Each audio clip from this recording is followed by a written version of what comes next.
Crime કોન્ફરન્સમાં નાયબ મુખ્યમંત્રીનું મોટું નિવેદન સામે આવ્યું છે। બ્રેકિંગ ન્યૂઝ મળી રહ્યા છે। તેમણે કહ્યું છે કે ક્રાઇમ કોન્ફરન્સમાં અગત્યના મુદ્દાઓ પર ચર્ચાઓ થઈ। ઘણા જુનિયર પોલીસ અધિકારીઓએ પ્રેઝન્ટેશન કર્યું। એ વિષયોમાં આપણે કામગીરી કરીને આવનારા દિવસોમાં નિર્ણય લેશું।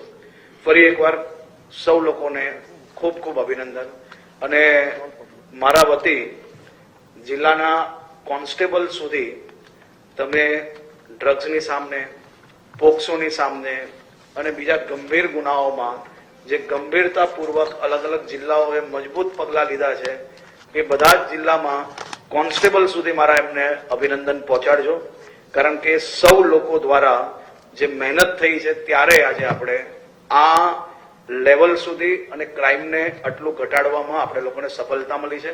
આપ સૌ લોકોનો ફરી એકવાર ખૂબ ખૂબ આભાર। Thank you.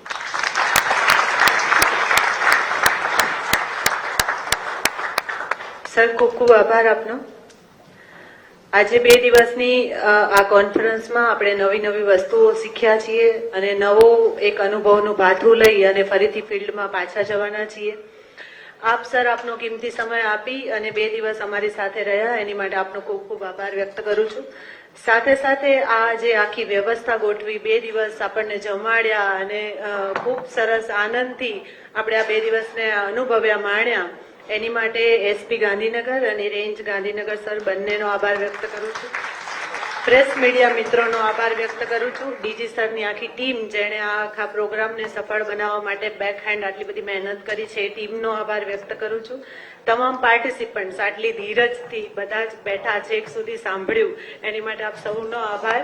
અને ફરીથી ફિલ્ડમાં પાછા જઈ અને આપણે સેવા, સુરક્ષા અને શાંતિનો જે આપણો મોટો છે એને ફરીથી સાર્થક કરીએ તે માટે તમને સૌને શુભકામનાઓ। Thank you.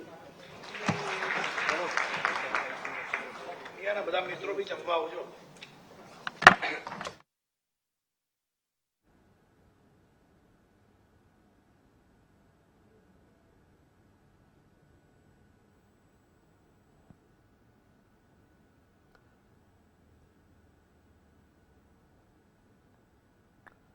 ગાંધીનગર ખાતે ક્રાઇમ કોન્ફરન્સનું આયોજન કરવામાં આવ્યું, જેમાં નાયબ મુખ્યમંત્રી નિકુંજ જાની આપણી સાથે ફોન લાઈન પર જોડાઈ ગયા છે। નિકુંજ, ક્રાઇમ કોન્ફરન્સનું અહીંયા આયોજન થયું, અહીંયા ક્રાઇમ કોન્ફરન્સમાં અગત્યના મુદ્દાઓ પર ચર્ચા થઈ, શું વિગતો? જી, 2 દિવસીય ક્રાઇમ કોન્ફરન્સનું સમાપન આજે થયું છે। સમાપન સંબોધન વખતે નાયબ મુખ્યમંત્રી અને ગૃહમંત્રી હર્ષ સંઘવીએ ઉચ્ચ પોલીસ અધિકારીઓ જે છે તેમને અનેક સલાહ આપી છે, અનેક સૂચનો કર્યા છે। ઉચ્ચ પોલીસ અધિકારીઓ એ પોતાના નીચેના લેવલના જે કર્મચારીઓ છે તેમને તેઓ સાંભળે, તેમની પાસેથી ઇનપુટ લે અને તે આધારે જિલ્લો ચલાવે તે માટે નાયબ મુખ્યમંત્રીએ તમામ એ ઉચ્ચ અધિકારીઓને સૂચન કર્યું છે। તેમને માર્મિક ભાષામાં એ પણ કહ્યું કે ઉચ્ચ અધિકારીઓ પોતાનો ઈગો ક્લેશ કરે છે અને તેના કારણે પોતાના નીચેના અધિકારીઓને સાંભળતા નથી, તેની રજૂઆત નથી સાંભળતા અને તેના કારણે આખો જિલ્લો જે છે તે સફર થાય તે પ્રકારની સ્થિતિનું નિર્માણ થાય છે।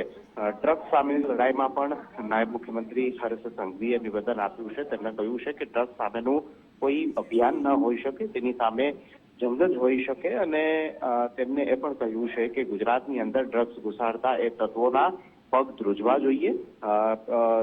ખાખીનો જે દંડો જે છે તે દરેક એ ડ્રગ્સ ઘુસાડતા લોકોને સંભળાવવો જોઈએ અને ગુજરાતની અંદર ડ્રગ્સ જે છે તે ની સામે કડક હાથે અને કડક રીતે કામ લેવામાં આવશે। સાથે જ તેમને પોલિટિકલ બાબતનો પણ ઉલ્લેખ કર્યો કે ડ્રગ્સ મુદ્દાને લઈને જે પણ ટીકા થતી હોય છે, જે પણ ટીકા કરતા હોય છે તે ટીકા ભલે થતી હોય, પરંતુ ગુજરાતની અંદર ડ્રગ્સ સામેની લડાઈ, ડ્રગ્સ સામેનો જંગ જે છે તે જારી રાખવા માટે આજે ઉચ્ચ પોલીસ અધિકારીઓને ક્રાઇમ કોન્ફરન્સના સમાપન સંબોધન જે છે તેની અંદર નાયબ મુખ્યમંત્રીએ પોતાના સંબોધનની અંદર આ તમામ મુદ્દાઓ જે છે તેનો ઉલ્લેખ કર્યો હતો। બિલકુલ નિકુંજ, સમગ્ર માહિતી સાથે જોડાવા બદલ આપનો આભાર।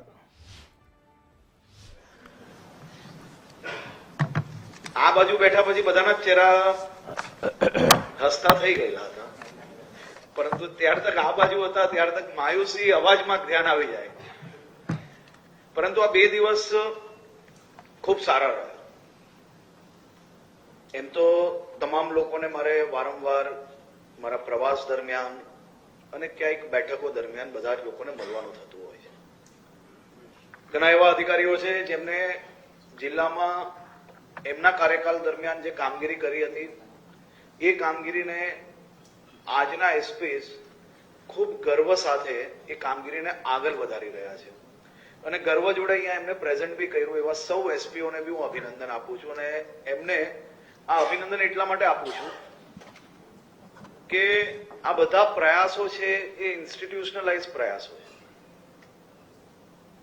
આ પ્રયાસો આજે કોઈ અધિકારી જિલ્લામાં એસપી તરીકે પોસ્ટેડ છે અને એમને ચાલુ કર્યું એટલે એ એમના પોતાના માટે નથી. આ કાર્ય એ જિલ્લાના પ્રત્યેક નાગરિકો માટે ચાલુ કરેલા કાર્ય છે અને જે એસપી ના નવા પોસ્ટિંગ થયા અને એમને બી એ કામગીરી ચાલુ રાખી એ દર્શાવે છે કે તમે સૌ લોકો એક ટીમ વર્ક અને એક ટીમ તરીકે રાજ્યના તમામ જિલ્લાઓમાં આપ લોકો ફરજ બજાવી રહ્યા છો. હું એટલા માટે આપ સૌને અભિનંદન આપું છું.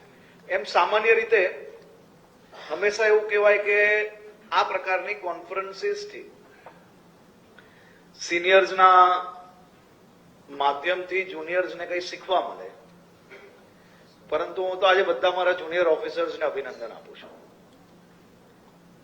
હું આ અભિનંદન એટલા માટે આપું છું કે તમે સૌ લોકોએ બી એક સ્ટેપ આગળ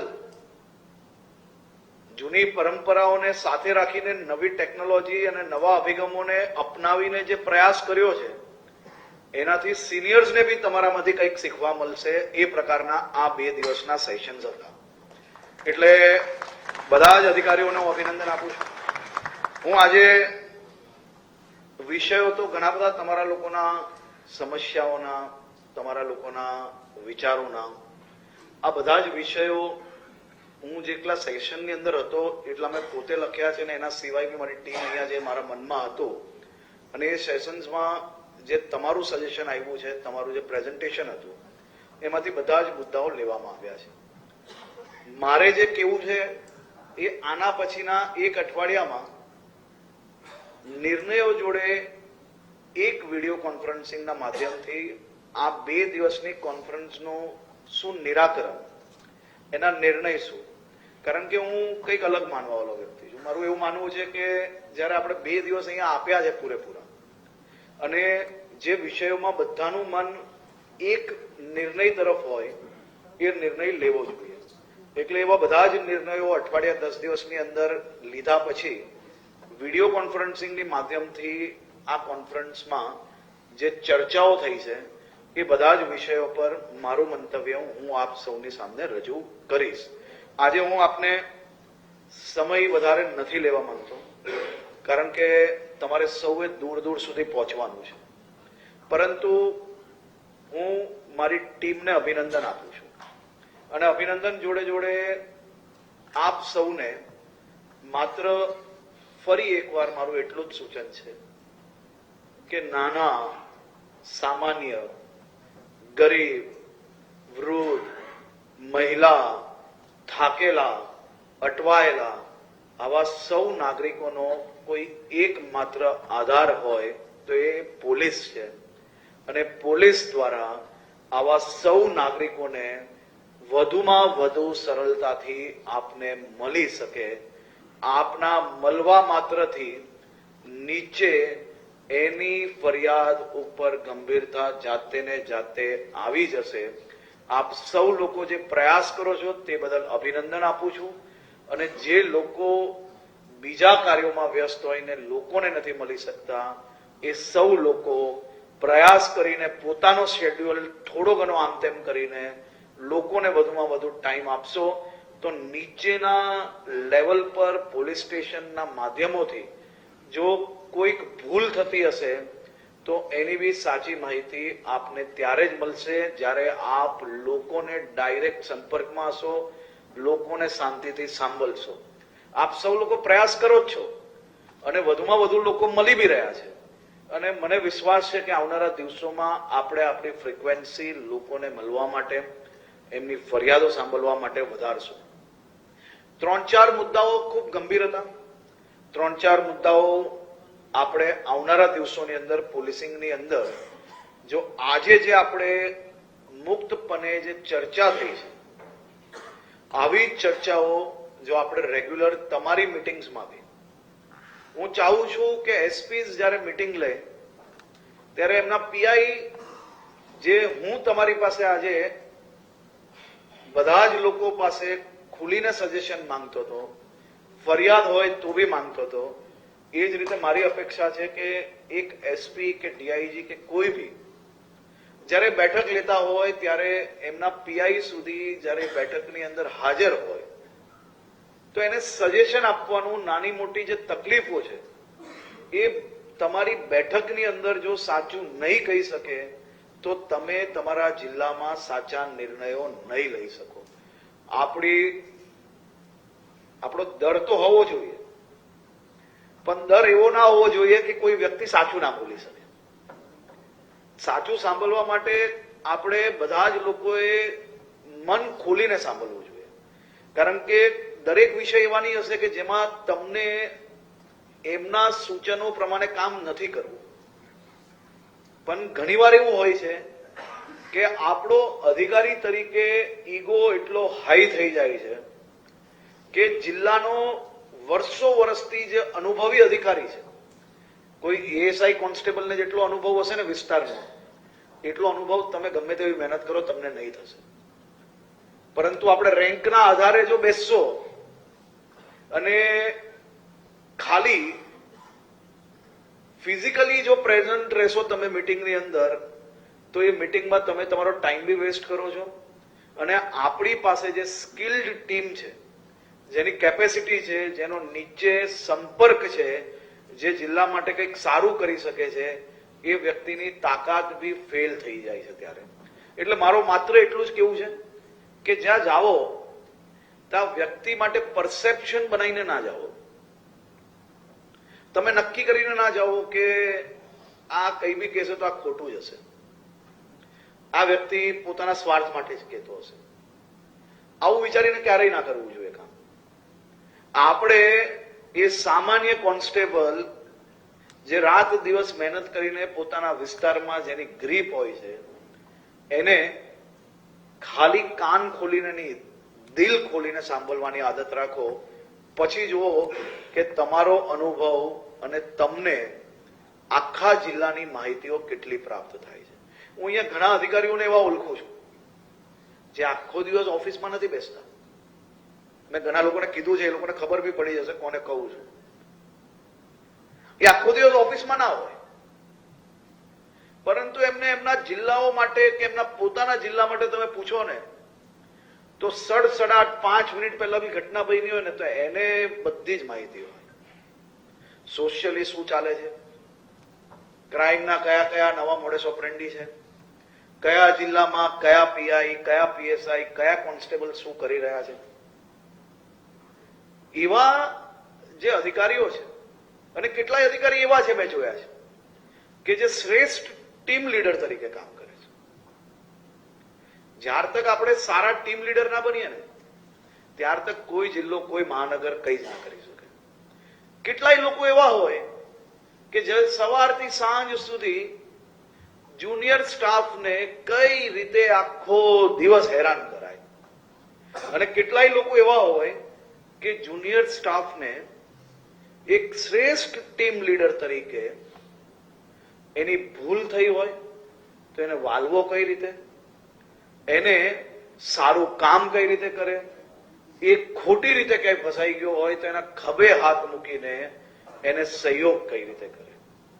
તમે એક કલ્પના કરો કે તમે જો તમારા એક ટીમ લીડરના ટેન્યોર તરીકે જો તમે તમારી ટીમને નથી સાચવતા અને તમને એમ લાગે છે કે હું બોસ છું ને હું નિર્ણય લઈ રહ્યો છું, ખાલી મનની અંદર એટલી કલ્પના કરજો કે જો એ જ વસ્તુ હું તમારી જોડે કરીશ તો તમને શું મહેસૂસ થશે. દરરોજ કોઈને ઉતારી પાડવા, દરરોજ કોઈને ખોટા પાડવા, એના કરતા એની સારી સ્કિલ છે ને એને ઉપયોગ કરતા શીખવું જોઈએ. આજે આપણે કેટલાય એવા જિલ્લાઓ છે કે જે જિલ્લાઓએ કેટલું અદ્ભુત કામગીરી કરી છે, કેવા કેવા નવા વિચારો જોડે કોઈકે ટેકનોલોજીનો ઉપયોગ કર્યો છે, તો કોઈકે હ્યુમન ઇન્ટેલિજન્સનો ઉપયોગ કર્યો છે, તો કોઈકે માનવતાનો ક્યાંક ને ક્યાંક સંદેશ આપ્યો છે, તો કોઈકે એડમિનિસ્ટ્રેટિવ લેવલ પર પોલીસ પરિવાર માટે કંઈક અદ્ભુત કામ કર્યું છે. એઝ એન ટીમ ગુજરાત અને ટીમ ગુજરાતના લીડરને અભિનંદન આપું છું. એમને એટલા માટે અભિનંદન આપું છું કે એમને હંમેશા એમની ટીમ માટે એમની ટીમે સારું કામ કર્યું હોય તો એને બિરદાવ્યું છે. સારી રીતે સારા વિચારો જોડે નવા બદલાવ લાવવાનો એમને પ્રયાસ કર્યો છે. એમને ક્યારેય કોઈ બી બદલાવ માટેની વાત હોય તો એને ઉડાવી નથી લીધી. મેં જોયું છે ઘણી મિટિંગમાં ઘણા જુનિયર ઓફિસર્સ એમને કહેતા હોય તો હંમેશા એક્સેપ્ટ કરીને એ વિષય પર એમને પ્રયાસ કર્યો છે. આપ સૌ જાણી રહ્યા છો કે એક ટીમ લીડર તરીકે આપણી સૌથી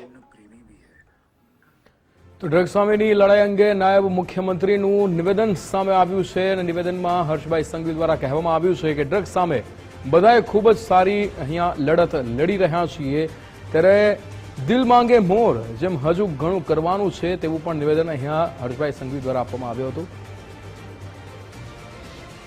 હું અમદાવાદ શહેરને અભિનંદન આપું છું. અમદાવાદ શહેર ક્રાઇમ બ્રાન્ચ, એસઓજી અને સીપી અને એમની આખી ટીમને આ એટલા માટે અભિનંદન આપું છું. એક અઠવાડિયામાં ડ્રગ્સના 21 કેસ કરવામાં સફળતા પ્રાપ્ત થઈ છે. એક અઠવાડિયામાં 21 કેસ. અને કાલની પરિસ્થિતિ એવું હતું કે મને અંદાજો છે કે 16 જેટલા કેસીસ તરફ આગળ વધતા પણ પંચના કારણે ક્યાંક ને ક્યાંક કેસીસને કરતા કરતા કલાકો નીકળી ગયા. હવે આ કિસ્સાની જયારે ચર્ચા થઈ ત્યારે આપણે અંદાજો આવ્યો કે એક અધિકારી જે જિલ્લામાં હોય છે, કલેક્ટર દ્વારા જે નિમણૂક કરવામાં આવે છે, એ એકથી નહીં, આપણે જે રીતે હમણાં જંગ લડી રહ્યા છે એકની બદલે 2-3 જણ રોસ્ટરમાં મળે તો આ કેસીસ વધુ ઝડપથી થઈ શકે.